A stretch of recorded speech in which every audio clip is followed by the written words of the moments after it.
Greetings, fellow Gorehounds, and welcome back to a Blood Splattered vlog. I'm the Horror Guru. And I'm Count Jackula. And today we're going to talk about Him, a sports horror movie from director Justin Tipping and producer Jordan Peele. And I say that because a whole lot of people thought he directed this movie, and he did not. He just produced the movie. The script was one of those famous blacklist scripts that were unproduced. He bought it and made the movie, just to clear that up for all of you out there that were confused about that. The premise of this movie is actually fairly simple. The movie is about how the NFL is hell, literally hell. Yeah. And the cult around it is toxic. The literal cult around it. I described this movie on Blue Sky as being somewhat of a maximalist horror film. What I mean by that is it's a movie where everything about it is in your face. The editing is in your face. The soundtrack is in your face. The pacing is in your face. It's really fast paced. The themes are in your face. It is hammering its themes home hard without giving two shits whether or not you care about those themes.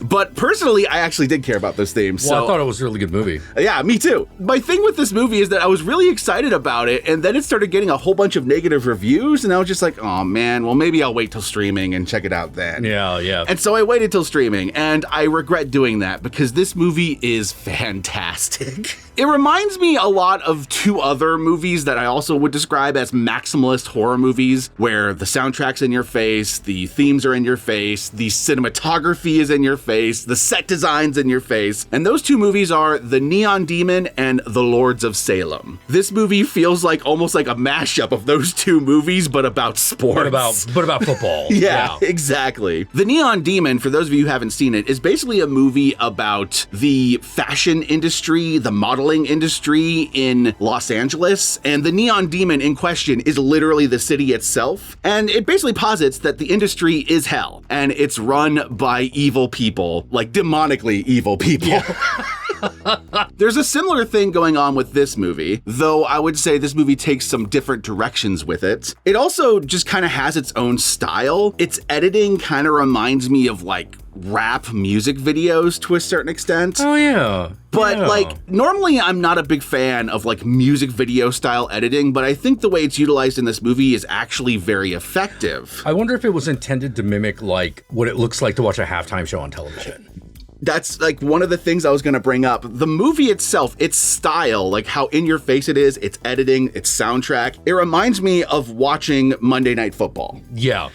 When I was a kid and my parents, because I fucking hated football, but when they would put on football, Monday Night Football would always start with this banging rock song, cheerleaders and explosions, and it's are you ready for some football? Yeah. You know, like a fucking car commercial or some shit. Yeah. Best part of the show, actually, in many ways. And the other part about it is that football is super commercial. The thing that makes football as big as it is as an industry is the commercials it sells for the shows. Yeah. So the editing also reflects the kind of commercials you'd be watching when you're watching football. Yeah. Especially the Super Bowl. Yeah, about the only thing that you don't see is the, car driving up the mountains. Yes. You know? Now, that's not to say the movie is style over substance, because I've seen a lot of people accuse the movie of that, but I would actually argue the style is the substance. The style is so effective at communicating the substance feels too obvious, is the way I would describe it, which worked for me, but I understand it doesn't work for everybody. But to give an example of that, to go back to the editing, the kind of like music video style editing, it's very chaotic, it's very frenetic, and it makes the movie move at a breakneck pace once it starts. But it also reflects what the main character is internally going through, because the main character is becoming a star. Yeah. They're entering the machine, the star-making machine. Everything starts moving really fast before he has time to process what's happening to him. And on top of that, he also suffers a traumatic brain injury at the beginning of the movie. It's one of the first things that happens in the movie. Yeah, first thing that happens, he gets a bad concussion. You know, which brings up this whole question of whether or not he could succeed as a football star, which is the whole goal in the movie of him to become the next big, great football player. So the way the movie is edited also reflects the fractured way his brain is working. Yeah. You know, he's having trouble processing things. Some things are happening way too fast and some things are happening way too slow. Thinks he's seeing things that aren't there, which also reflects some of the flashes that happen throughout the movie. The style of the movie actually perfectly reflects what the character is going through, which is substance. That's what substance is. It also reflects the themes of the movie, which is about how the football industry exploits its players.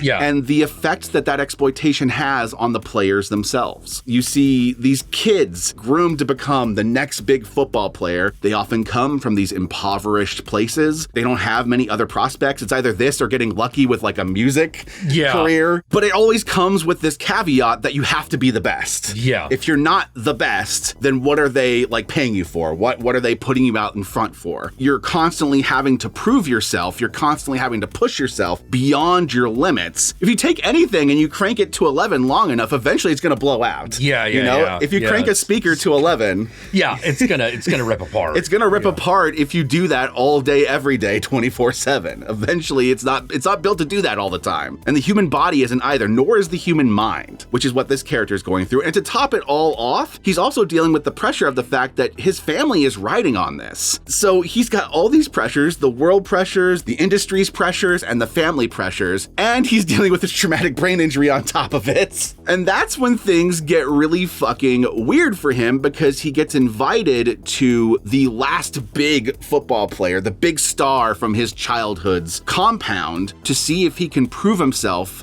to be his successor. If he has what it takes to become him. Yeah, him being Marlon Wayans. Yes, him as in I'm him, I'm the guy, I'm the best. Yeah. You know, I'm the GOAT, which is the alternate title for this movie. It was originally going to be called GOAT. I'll talk more in the spoiler section about why I really like the title, because it actually has a double meaning. Both of the titles have a double meaning, which is pretty cool. One of the strangest aspects of this movie is that the sports doctor is played by Jeffries. Yes, playing a serious role, which, to be fair, Marlon Wayans plays his, like, mentor in this movie. The guy who brings him in, who's also a comedian. Yeah, he's 100% serious the entire time. Yeah. Both of them give like legit serious performances. Yeah. They're really great. Jeffries gives a very down-to-earth, like, human performance. Marlon Wayans playing a maniac. I love his performance in this movie. Like, it's one of those, I didn't know you had that in you, man. Yeah, me neither. I didn't know you had that in you. You are a brilliant villain, which may be giving some stuff away, but I'm pretty sure you can tell from the trailers that he was not a good guy. Yeah, he's not the good guy. Because even the trailers show that whole scene with like the football machine and the fucking guy's face. Like, that's a brutal scene too. That's a super brutal scene, and that's just kind of like where this movie starts with like the brutality, and it just gets worse and worse from there. Yeah, it happens fairly early on. You know, absolutely. And this movie like just keeps escalating until by the end of it, you're kind of in a similar space you're in at the end of The Lords of Salem. It's just chaos and all hell is breaking loose, and you're not entirely sure what's real, what he's elucidating, and what's actually happening. But what's clear the whole time, even if you're not sure what's literally happening, you do know what metaphorically it's all supposed to mean. Yeah. I think a lot of people who didn't like this movie don't like these kind of art films. Yes. Or were mad that they were saying something incredibly negative about football. I think that's part of it. I think for some people, they don't like when the message is so in your face. I don't mind that if the movie is good enough. And this movie is good enough, in my opinion. Neon Demon was that way too, where the message is so in your face. It's like written all over that movie. Lords of Salem doesn't necessarily have a message the way that these two movies do. Well, yeah, it's more of a stick story. Yeah, yeah. Well, it's you know, it's a Rosemary's Baby. It's someone getting like seduced into something that destroys or elevates their life, depending upon your perspective. Yeah, depending on how you look at it. Depending upon how you look at it. Whereas this movie and the Neon Demon are message movies. They are movies talking about a specific industry in the world and the damage that industry does to the people inside of it. And it never once steers away from that message. It's just hammering it every scene, every scene, every scene. Yeah, and when we get in, and when it talks about like the cult aspects of football, they talk about on every level. Yeah. From the fans to the industry itself to the training regimen to the relationship the players have with each other. Yes, the unhinged way the fans worship the players, but also, you know, like the locker room stuff. How you have to like keep fronting in front of them the whole time and deconstructs toxic masculinity. Yeah, and does it all the way through. Yeah, and this does it from the perspective of a sports star, of someone in a sports realm, as opposed to something like, you know, Full Metal Jacket, which is talking about like the military. Soldiers, and soldiers and what they're kind of like conditioned to do. And what's funny is there's actually like a parallel there, because the way his mentor mentors him is very similar to like the drills. The Army. Yeah, absolutely. The screaming in the face, what are you willing to sacrifice? Like, and they even get into some kind of like manosphere bullshit stuff, like that whole like don't watch porn, don't masturbate, like it's gotta be football. Gotta do the cold plunge. Yeah.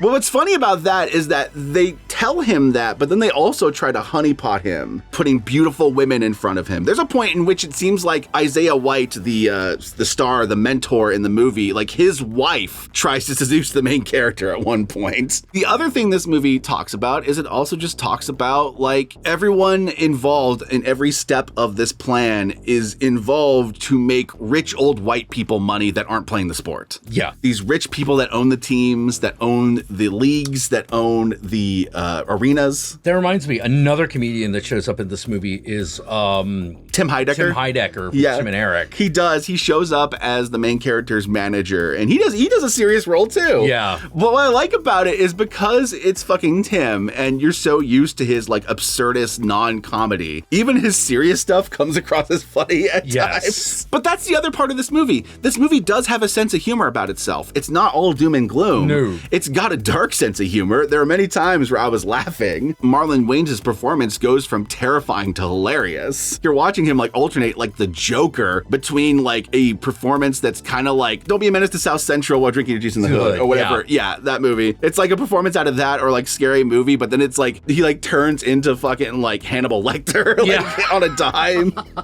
It's a great performance. If nothing else from this movie, I think he deserves an Oscar for that goddamn performance. Like, best supporting actor, big time. He was great in this movie. But yeah, I loved this movie. I think it's severely underrated. If I have any criticism of the movie, it's before the main character suffers the brain injury. I wish we spent a little bit more time with him as an adult. Even if it was just like a scene of like him in a bar with some friends, just so we got to see what he was like before he got hit in the head. To a certain extent, him not knowing who he is part of the story. But I just kind of wish as an audience member, I got to know him a little bit more before the injury.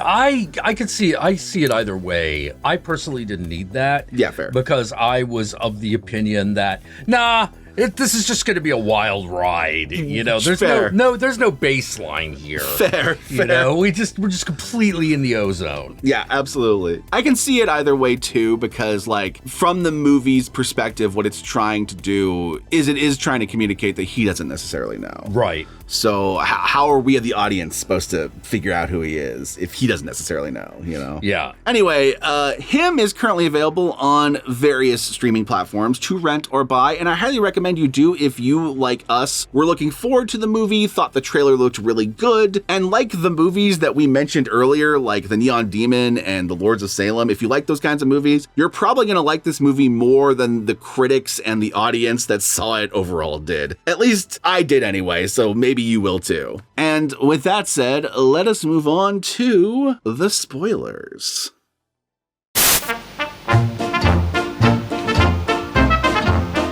They essentially, over the last fucking 100 years, have picked one player to be the best player in the game, and that player has been essentially given a blood transfusion. Yeah. With this blood that they got out of a deal with, you can assume, the devil. They never say it. Like I said, the movie is very in your face with its themes and its messaging and its point. There's not a scene that goes by where a character isn't referencing something like the beast inside you. You want to be him. Now, here's the thing. Him in the colloquial sense, I want to be him, is, I want to be the guy, I want to be the best. But if you're clocking into the religious imagery used in the movie, him is also a reference to Satan, his infernal majesty. Yeah. Which is one of the names of Satan. The blood is Satan's blood. Yeah. That you're injecting, and each of these players over the fucking decades have been injected with that blood and become